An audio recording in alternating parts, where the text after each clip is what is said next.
Au Cameroun, la place des fêtes de la ville de Tchon dans la région de l'Ouest a été au centre de toutes les attentions ce 3 septembre 2021. Autorités administratives, élites et forces vives de la région prit part à la cérémonie funèbre en hommage aux 55 personnes calcinées le 27 janvier lors d'un accident de la circulation survenu au lieu dit Falaise de Tchon. La cérémonie funèbre, qui avait pour but de restituer les dépouilles aux différents membres de famille, a été présidée par Awafonka Augustine, gouverneur de la région de l'Ouest. Il convient de rappeler que l'accident survenu le 27 janvier 2021 impliquait un camion transportant du carburant frélaté et un bus de transport interurbain de 70 places. Et à la suite de cet accident, le ministre camerounais de l'administration territoriale Paula Tangandji avait posé 2 panneaux de signalisation sur lesquels on pouvait lire « Ici 55 morts, RIP ». Attention danger. Une approche stratégique du MINAD qui avait pour but de sensibiliser les usagers de la route et les appeler à plus de prudence. Des plaques qui interpellent depuis lors la conscience de tous.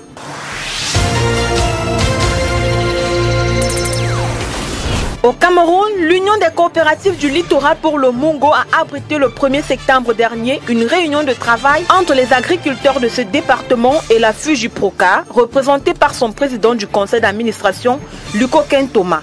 Au cours des travaux, M. Luko Thomas a été accusé d'escroquerie par l'un des coopérateurs. Ce dernier accuse le sieur Thomas Lucoquin de profiter de l'ignorance des agriculteurs, non seulement pour les vendre des produits psychosanitaires à fabrication locale, mais aussi de collecter illégalement des sommes d'argent. Des attitudes pour sa part qui ne sont pas de nature à favoriser le développement des activités agricoles dans le Mungo. Des révélations qui ont donné une toute autre tournure à la séance de travail. Entre disputes et chamailleries, les agriculteurs ont quitté la salle et la réunion a été interrompue.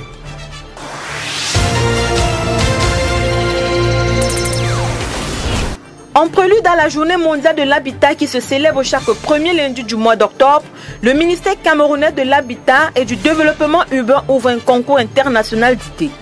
Il faut noter que cette journée mondiale sera célébrée au Cameroun sous le thème « Accélérer l'action urbaine pour un monde sans carbone ».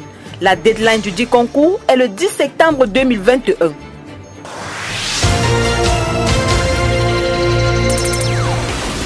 La ministre camerounaise des Postes et Télécommunications, Minette Libon Liliquin, a effectué le 31 août dernier une visite de travaux de construction de la Cameroun Digital Innovation Center. Un environnement qui a été pensé pour accompagner de nombreux porteurs de projets TIC au Cameroun et promouvoir l'émergence d'une économie digitale propre au Cameroun. Il faut noter que la Cameroun Digital Innovation Center entre en parfaite ligne avec les instructions du président Paul Biya qui demandait de tout mettre en œuvre pour accompagner la jeunesse camerounaise dans le développement de leur activité en lien avec le digital.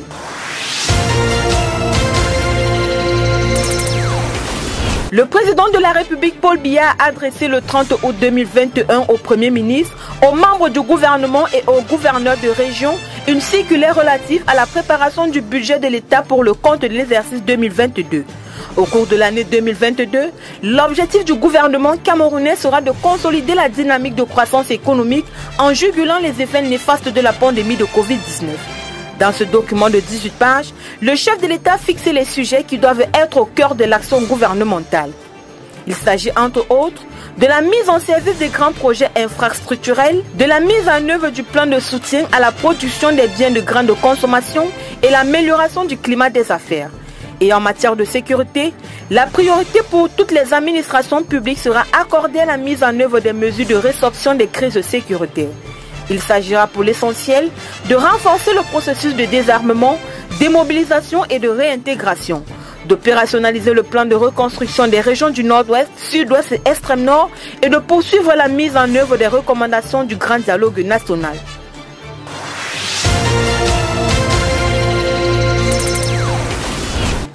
En finance, Maximilien Kafro devient le nouveau représentant résident du Fonds monétaire international au Togo. Originaire du Cameroun, cet économiste remplace à ce poste le Burkinabé Jules Tapsoba, arrivé en fin de mission. Diplômé de l'université de Yaoundé 1, de l'École nationale supérieure de statistique et d'économie appliquée de la Côte d'Ivoire et de l'université de Montréal, le nouveau représentant résident du Fonds monétaire international au Togo officie en tant qu'économiste au ministère camerounais de l'économie, de la planification et de l'aménagement du territoire avant d'intégrer en 2014 l'institution de Bretton Woods. Il faut noter que Maximilien Kafo prend ses nouvelles fonctions à Lomé au moment où le Fonds monétaire international et les autorités togolaises sont en discussion en vue de finaliser les accords sur un nouvel accord de facilité élargie de crédit pour lequel le pays de Fornia Sembe avait manifesté son intérêt.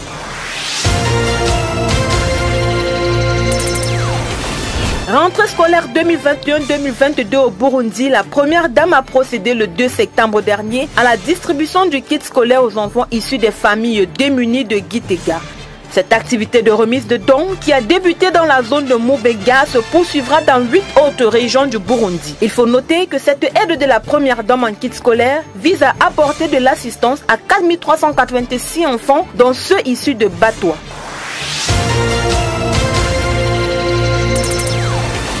Condamné à 12 mois de prison avec sursis et à payer une amende de 2 millions de francs CFA, assortie d'une interdiction de paraître sur le reste du territoire ivoirien à l'exception de son lieu de résidence à Abidjan. Telle est la sentence qui a été infligée à l'animateur télé Yves Dombela. Une condamnation qui résulte de la plainte déposée par la Ligue ivoirienne des droits des femmes à l'encontre du présentateur télé pour apologie de viol. À titre de rappel, le présentateur vedette du programme télé Ici Vacances, diffusé sur les antennes télé de NCI en Côte d'Ivoire, avait reçu un invité présenté comme un violeur repenti. Ce dernier, au cours de l'émission, a fait une démonstration de viol sur un mannequin. Une reproduction de faits qui avait créé l'indignation au sein des téléspectateurs.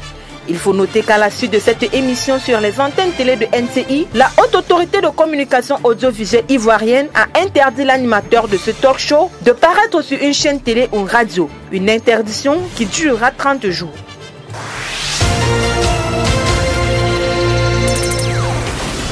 À Madagascar, le président de la République, Andry Rajoelina, en compagnie de Samuel Eto'o, a procédé le 2 septembre dernier à l'ouverture du stade Bayram Mahamasina d'Antananarivo. Rénové de janvier 2020 à juillet 2021, ce projet a coûté 77 millions de dollars à l'État malgache. Samuel Eto'o, qui a été impressionné par la qualité de l'infrastructure, a révélé que l'Afrique n'a plus rien à envier à l'Europe. Il faut noter que l'inauguration de ce chef-d'œuvre est en marge de la rencontre Madagascar-Bénin, comptant pour la première journée des éliminatoires de la Coupe du Monde de Qatar 2022.